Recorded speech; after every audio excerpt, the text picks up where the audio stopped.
Hello everyone, आप सब कैसे हैं। मैं उम्मीद करता हूं कि बहुत अच्छे होंगे और अपनी पढ़ाई को बहुत अच्छे से कर रहे होंगे। मैं आकाश कुमार बढ़ाना आईसीटी वर्चुअल क्लासरूम में आपका बहुत बहुत स्वागत करता हूं मेरे प्यारे बच्चों।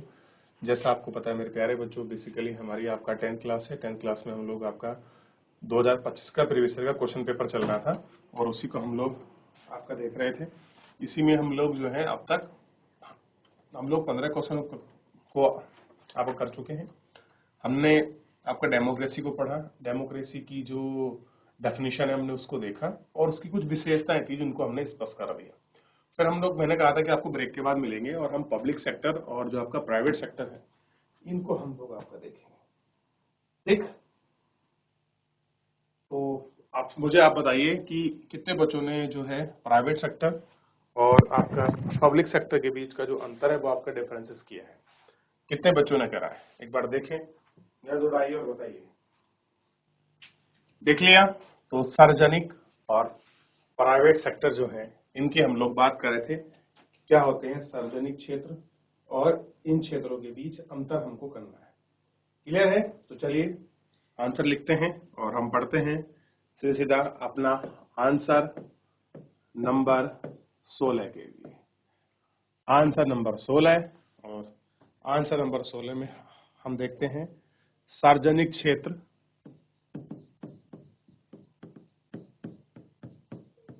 सार्वजनिक क्षेत्र व निजी क्षेत्र के बीच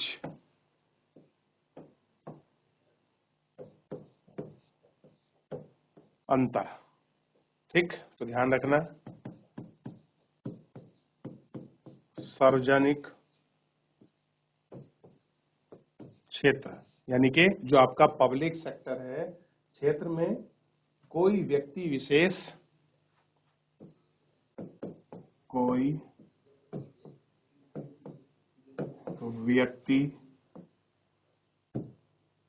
व्यक्ति विशेष सरकार के लिए, क्या है, सरकार के लिए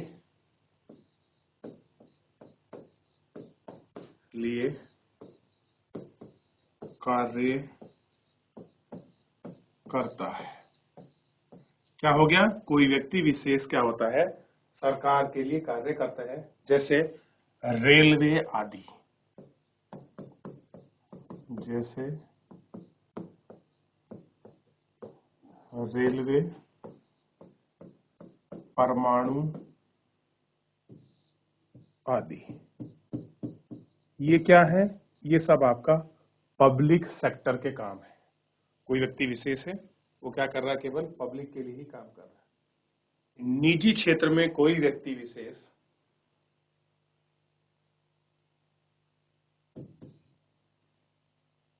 ध्यान रखना, निजी क्षेत्र में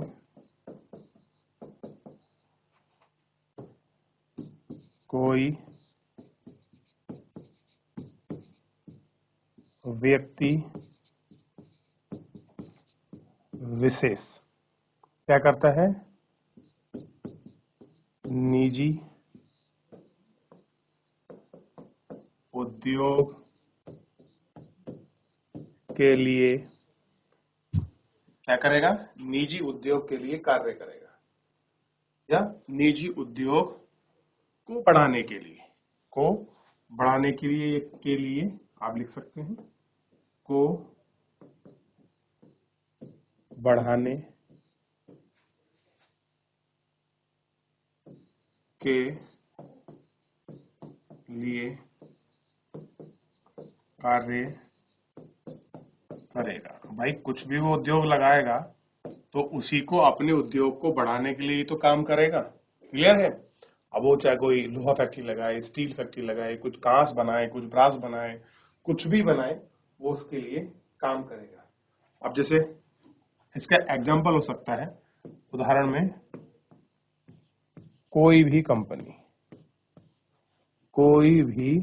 कंपनी इसका बेस्ट एग्जाम्पल है। तो कोई भी कंपनी है वो इसका सबसे प्राइम उदाहरण के रूप में आपको दिखेगा।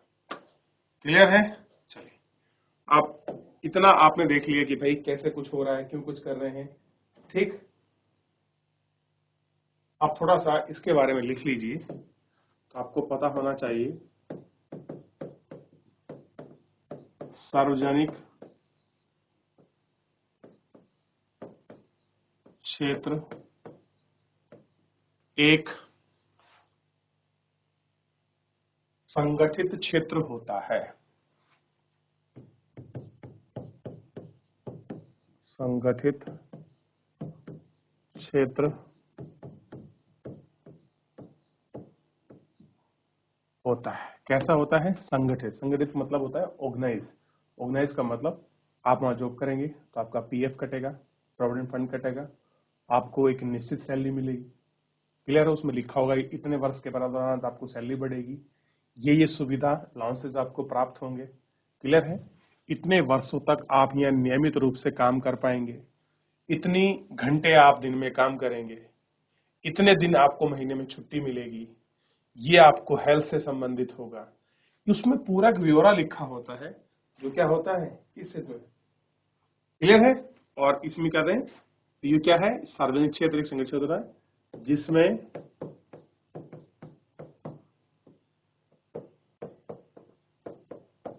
रोजगार पक्का होता है।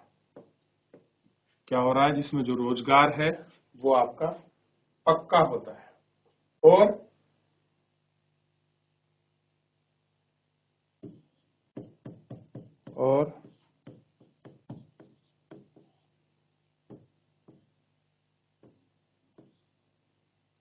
निजी क्षेत्र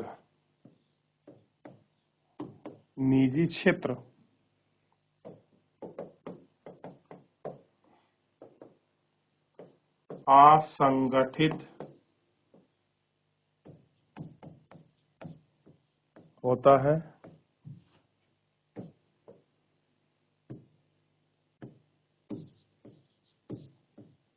असंगठित होता है तथा इसमें रोजगार की गारंटी नहीं होती।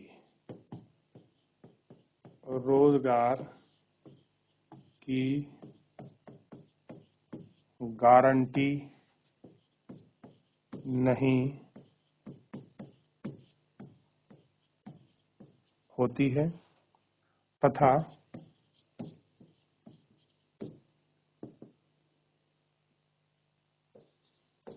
कार्य की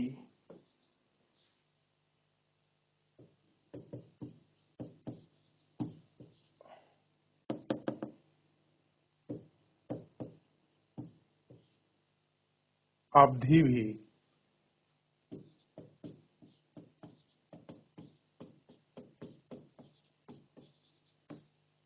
तो निश्चित नहीं होती है। पहली बात क्या है? पहले गारंटी नहीं है कि आप तुम्हें 10 साल नौकरी करेंगे, 20 साल करेंगे, 30 साल करेंगे, इसकी जो है कोई गारंटी नहीं होती। और दूसरा ये नहीं पता कि दिन में कितने घंटे काम करें। या तो फिक्स है कि 8 घंटे करेंगे, 10 करेंगे, 12 करेंगे, यहाँ कुछ काम का टाइम नहीं होता है। क्लियर है? यहाँ क्या है? इसमें कुछ काम नहीं होता है। क्लियर है? यह आपको ध्यान रखना है। और ध्यान रखना है आपको दूसरा, इसमें एक हो गया। दूसरा देखिए,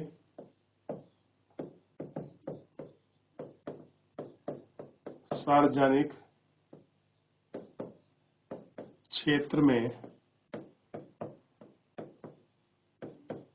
काम करने वाले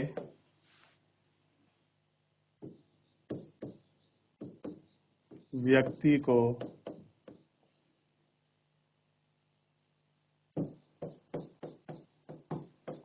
मासिक वेतन अधिक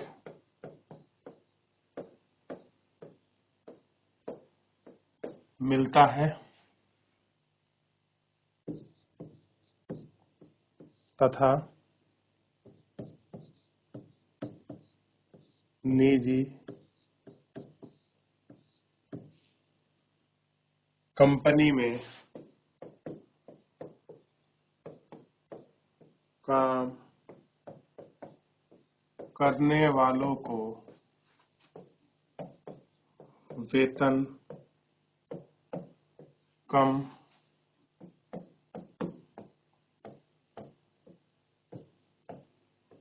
मिलता है। ऐसा है, वेतन कम मिलता है। ये बात भी सच है कि भाई जो लोग प्राइवेट कंपनी में काम करते हैं काम कम मिलता है, ठीक है। तथा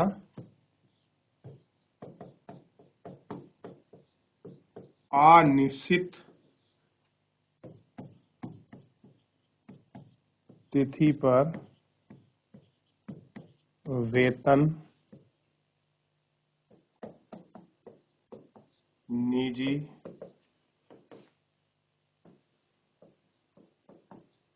कंपनी में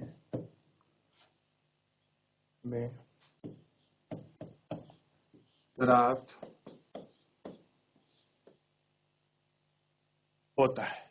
क्लियर है? ये आपको पता होना चाहिए कि भाई निजी कंपनी में प्राप्त होता है, ठीक। अब हम इसके कुछ उदाहरण देखते हैं। जो उदाहरण है आपका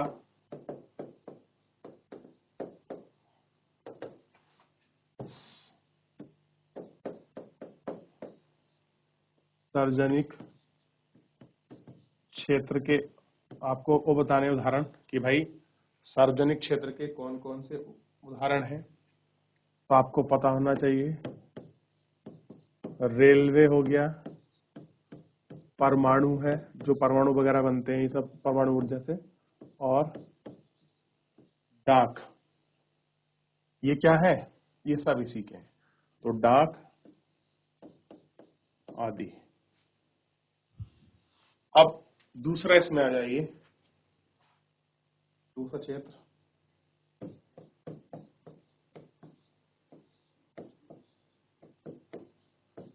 निजी क्षेत्र। टिस्को का कोई कारखाना,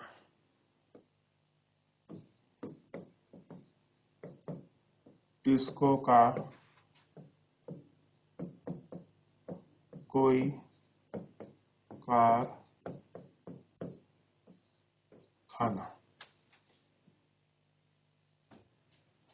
क्लियर है? टिस्को का कोई कारखाना इसके अंतर्गत आ सकता है, या फिर हो सकता है अन्य कोई निजी कंपनी।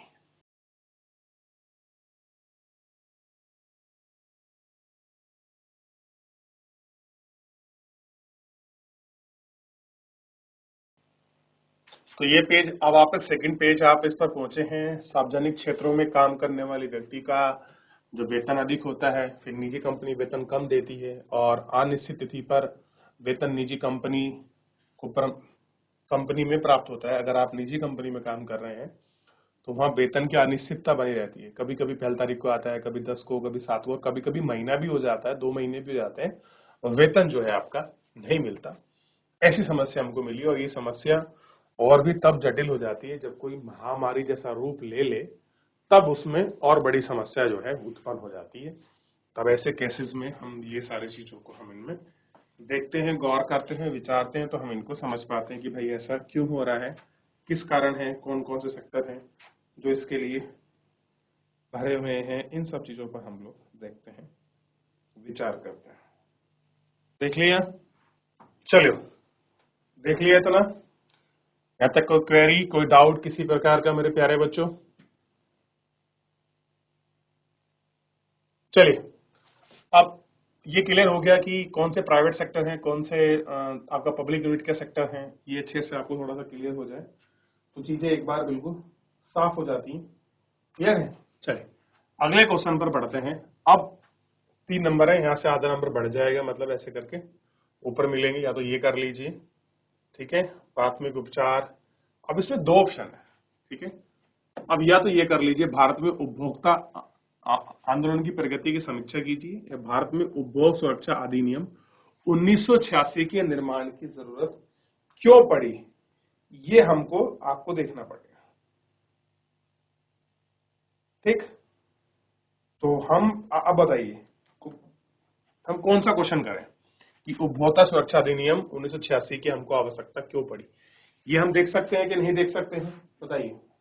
चलिए, तो हम एक काम करते हैं, हम क्वेश्चन नंबर 17 को करते हैं। क्लियर है? और प्रगति की समीक्षा देखेंगे, काम कितना चल रहा है, कैसे लोग जानते हैं, क्या अधिकार है, लोग कितनी जागरूकता है, कैसे कैसे काम कर रहे हैं, कहाँ कहाँ जा सकते हैं अगर उनके साथ प्रॉब्लम समस्या हो। लेकिन हम जानते हैं इसके मूल के, हम जो उसका जड़ है उसमें पहुंचते हैं कि भैया आखिर में चीजें हुई हैं, किस लिए हो रही हैं, क्या जड़ है, क्यों निर्माण की आवश्यकता पड़ी, इस पर हम लोग बात करते हैं। आइए, तो सबसे पहले अगले आंसर पर बढ़ रहे हैं, और आंसर नंबर 17 की तरफ हम लोग इसमें बढ़ चुके हैं। और आंसर नंबर 17 को हम लोग आपका देखने जा रहे हैं। उपभोग सुरक्षा अधिनियम की आवश्यकता क्यों पड़ी, कह रहे हैं उपभोक्ता अधिनियम की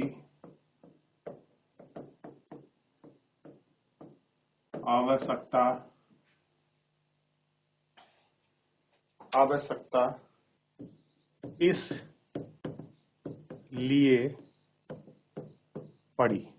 किस लिए पड़ी? क्योंकि आप जानते हैं, क्योंकि जनता को पदार्थ की गुणवत्ता में कमी, क्योंकि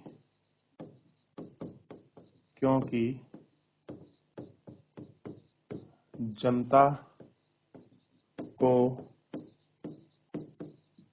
पदार्थ की गुणवत्ता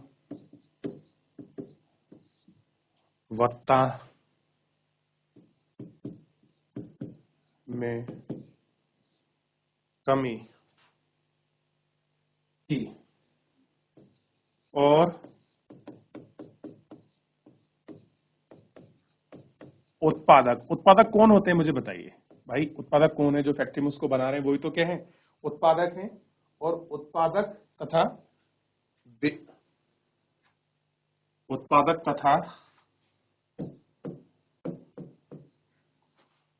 उन वस्तुओं के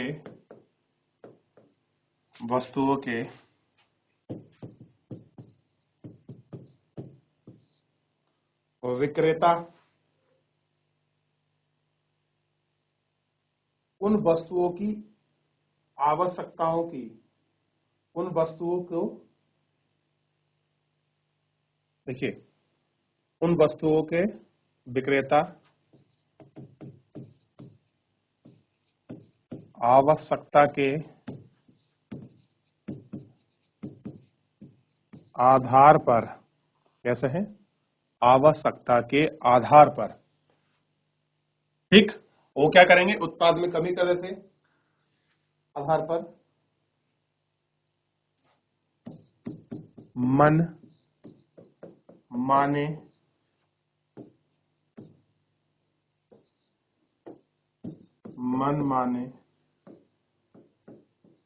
ढंग से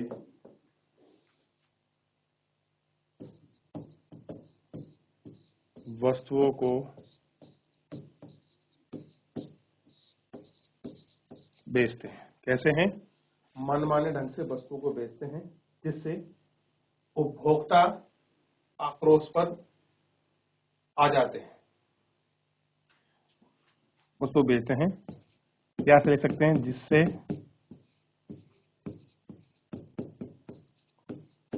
उपभोक्ताओं को हानि होती है तथा उसकी क्षति पूर्ति करने वाला कोई नहीं होता है। उसकी क्षतिपूर्ति करने वाला कोई नहीं होता है। भारत सरकार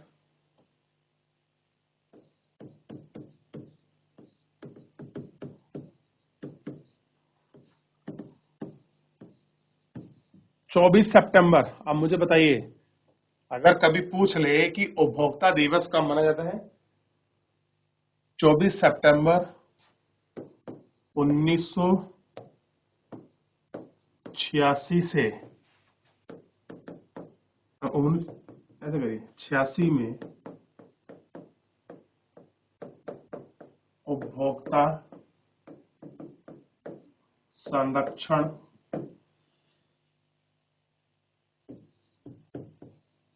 अधिनियम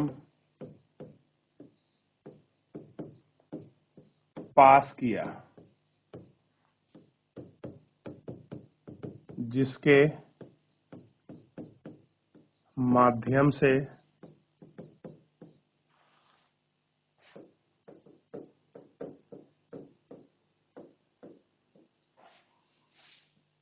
उपभोक्ताओं को सुरक्षा मिली,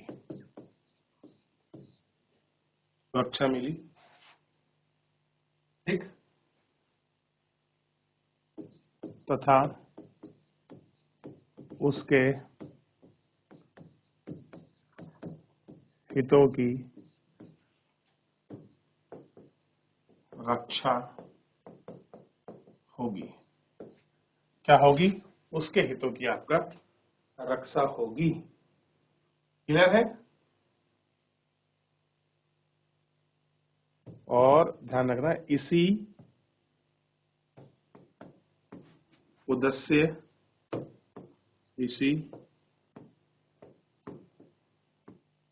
उद्देश्य के हेतु इस अधिनियम को पास किया गया। यही उद्देश्य से क्या करा गया? इस अधिनियम को पास किया गया। क्लियर है? और ध्यान रखना है, जनता को कारण था, कुछ इसकी विषयता है कि जनता को मन चाहे कीमत पर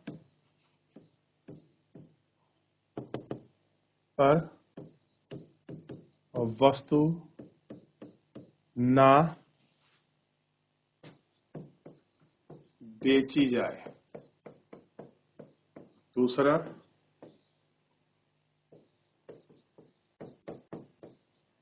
उपभोक्ता की सुरक्षा के लिए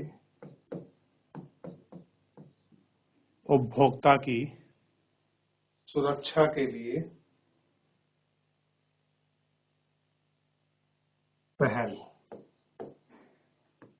उपभोक्ता की सुरक्षा के लिए। और तीसरा, इसमें आप लिख सकते हैं कि क्या हो सकता है? उपभोक्ता को शोषण से बचाया जा सके, ये हमको देखना है। और चौथा ध्यान रखना है, वस्तु गुणवत्ता वाली बाजार में उपलब्ध हो।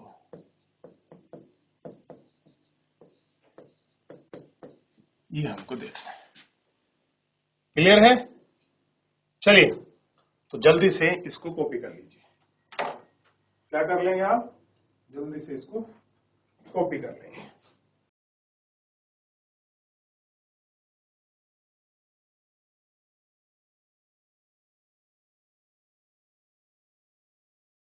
ये वाला पेज कॉपी करिए तो आपको समझ आएगा कि कौन सा एक्ट था। अगर एक्ट भी पूछ लिया जाए तो आपको क्लियर होना चाहिए कि उपभोक्ता संरक्षण अधिनियम 1986।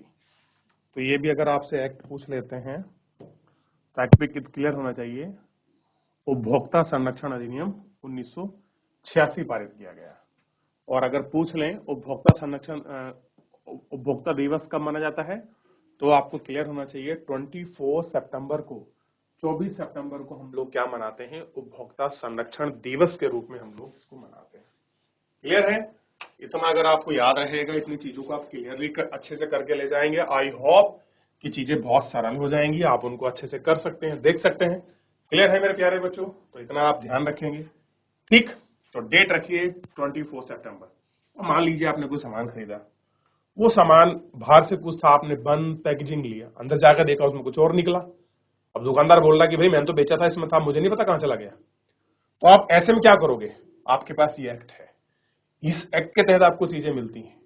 आप जा कहोगे भैया ये मिला, सामान बदल के दो, मैं इसको नहीं ले सकता। वो मना करता है तो आपके पास ऑप्शन है कंज्यूमर कोर्ट, उपभोक्ता न्यायालय। वहां जाकर आप मुकदमा करिए उसके खिलाफ। अपना बिल लेके जाइए, आधार सबूत लेके जाइए, तब वो आपको दिखाएगा, बताएगा, या कोई गारंटी देता है फिर बाद में मना कर देता है। मान लीजिए आपने मोबाइल लिया, वो बोलता है कि इसकी 2 साल की गारंटी, कुछ भी होता है मैं इसको रिप्लेस, रिटर्न या एक्सचेंज करके दूंगा, इसको ठीक करके दूंगा। 2 साल के बाद वही बंदा बोलता है कि मैं नहीं करूंगा इसको। तो आप क्या कर सकते हैं? उसी आधार पर आप वहां कंज्यूमर कोर्ट में जा सकते हैं। कोर्ट उस पर क्या लगाएगा? पेनल्टी लगाएगा, जुर्माना लगाएगा। तो जो उसका लाइसेंस है उसको कैंसिल भी कर सकता है और उसकी शॉप को बंद भी करा सकता है। तो बहुत सारी चीजें हैं, बहुत सारे राइट्स है जो उनको मिले। मैंने कुछ फंडामेंटल चीजों को इसमें अंदर लिख दी। क्लियर है? ताकि हम उसको अच्छे से देख सकें, जान सकें कि कैसे कुछ कुछ क्यों हो रहा है और ये सारी चीजें। तो फिलहाल मेरे प्यारे बच्चों, आज के इस लेक्चर में इतना ही। मिलेंगे नेक्स्ट लेक्चर में। तब तक अपना ध्यान रखिए, स्वस्थ रहिए। हमने अच्छे से हमने प्रीवियस क्वेश्चन पेपर देख लिया। आई होप कि आपको बहुत मदद मिलेगी।